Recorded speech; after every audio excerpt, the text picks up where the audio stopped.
Hello and welcome to another episode of the Electric Norwegian. I'm Mats. Today we are out in a Ligier Myli Rebel X, and it's an electric moped car, sort of what I'd like to run on Twizy in a way. I've been spending quite a lot of time today out with this one, actually so much so that I've depleted the battery. It's now charging again. And it's been a very interesting experience, this thing. Instrumentation here, you can't see it now, but it's your speed and that your computer can cycle through with odometer and distance travel and distance remaining, and I think it's six kind of blocks there on the battery. And it's quite okay actually, very nice. And the screen, this is the main screen, fairly alright to use. And then you have here your app, all your functions here, equalizers and radio and phone, and it's also CarPlay and stuff. It's pretty alright actually, not too bad at all. The rest of the interior, it's cheap, simple materials, but it works alright. It works alright. Well, now we're at top speed then. It's capped at 45 kilometers an hour. I know in some markets it probably does more than that, but that's how the regulations are here. And you might say that it's terribly noisy, and well, it's not a Rolls Royce, but it's really not that bad in here. And I must say,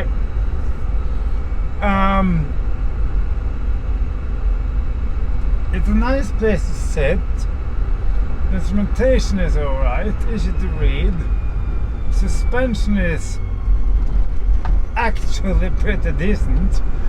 You can keep more or less full throttle everywhere, and even bumps and speed bumps here and that sort of thing. It just really handles it quite well. And then if I put it in eco, it does regen rather hard, rather nice actually.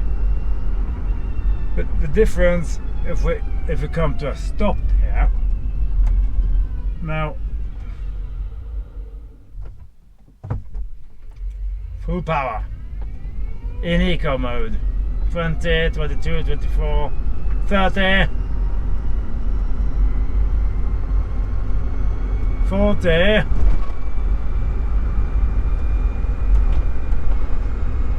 Come on, 45, yeah, 45 there. So if you do the same thing, we take it out of eco mode, you sort of reduce eco mode in regen. But in normal mode, 20, 30, 40, 45. So it's actually quite decently quick. It has a front motor, run with a belt of all things between the motor and the gearbox. You have your aircon in here, you have your fan. It's one fan speed on everything, and your heater, so it doesn't get super hot, but it works. It's okay.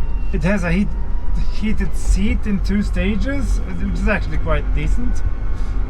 One wiper, sound system in here with the subwoofer. You sort of need the subwoofer in here. It's quite okay, I must say, it really is.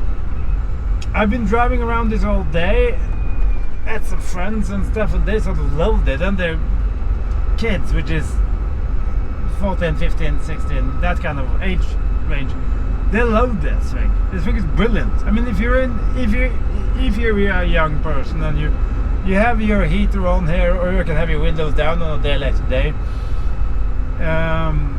it's quick to pick up and go. There's no rattling diesel and shit like we have here. That's the diesel version of the same thing actually. They should also be capped at the same speed, which is kind of strange. It clearly outruns me. But I mean, it's a nice place to be, and you have the seats are okay, the lights are, well, they're perfectly adequate. No, they're not adequate, but This is a low speed thing, so you don't really, and it's mostly for local runaround. So yeah, if you absolutely need to pimp it up, you can throw a LED bar in it. I mean, it's not a problem. Chargers, an onboard Type 2 charger, so it is a 2.2 kilowatt. So you do use around 7 hours if you're fully depleted. But yeah, I came home now with 23 remaining kilometers, I think, or 29 or something. And I charged it for a few hours, and we're now at 66. So it's definitely doable. And as someone told me, you use 5 or 6 hours to completely run this battery down anyway, and you don't really care to do that very often because it's just tiresome. So you can do like 15, 20, 150, 200 kilometers in there. That's perfectly doable. Luggage space is decent as well, even if the subwoofer takes up a bit of that space. It's okay. Better than in many cars I've been in, actually. You're 16. You don't care about the sound system. You want a ruddy subwoofer, you want to look cool, and you want to hang out with your mates.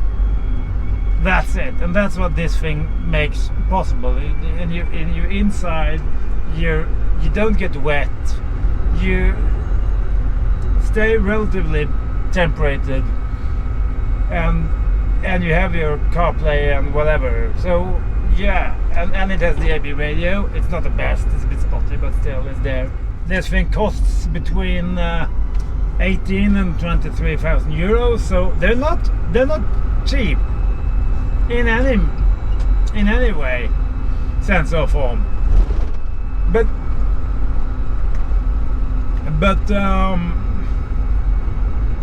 and I asked why they're not. They come with an 18 or an 8 kilowatt hour battery pack or whatever it was. I think it was something like that. Well, Ligier's production per year is sort of what Tesla makes in a month or something like that. And there's a lot of hand kind of the outer skin and all of that is put on by hand. So there's several factors here that puts the price up, because it certainly isn't the battery pack. It's 12 or 18 kilowatt hours, I think the pack is.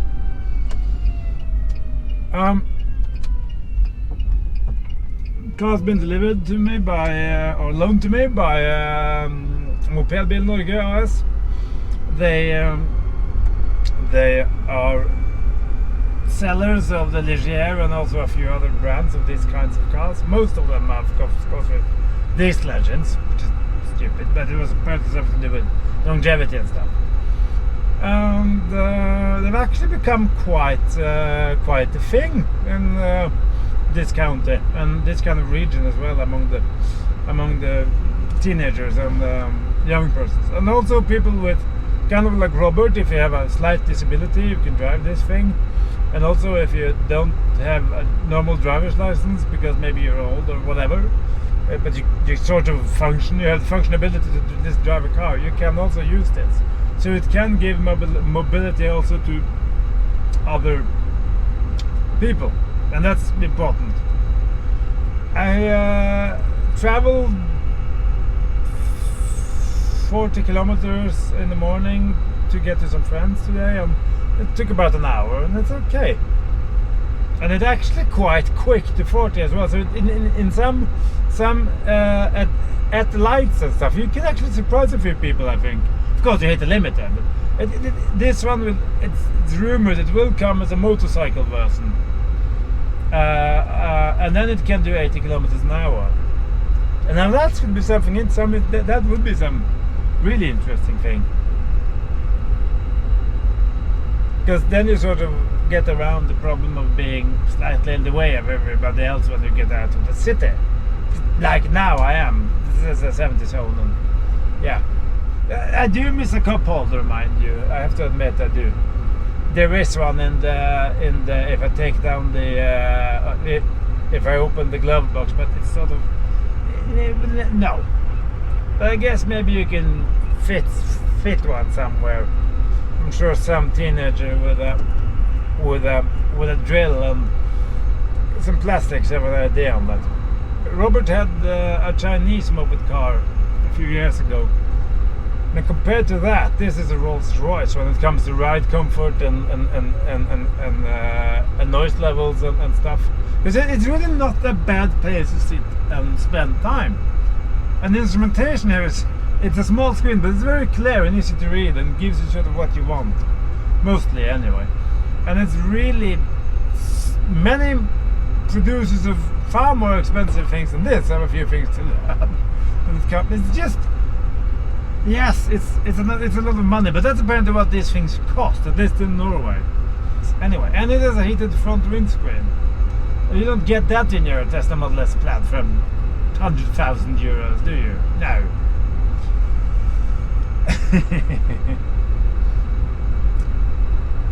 So there's not really very much else to add, I think. It's been an interesting experience. That's something the kids found fascinating. The mirrors, they're completely manual, both of them, which sort of I haven't bothered to adjust the one on the passenger side. I got a phone call. I have no idea where I was, but like I was saying, there's not really very much else to add. This is kind of a segment that it's been a really interesting experience, I must say that. Thank you to Moped Bil Norge for lending me the car, and thank you for watching. I hope you leave a like if you want to, and also maybe a comment, and stay safe out there, and I'll see you in the next video in another car. Bye bye.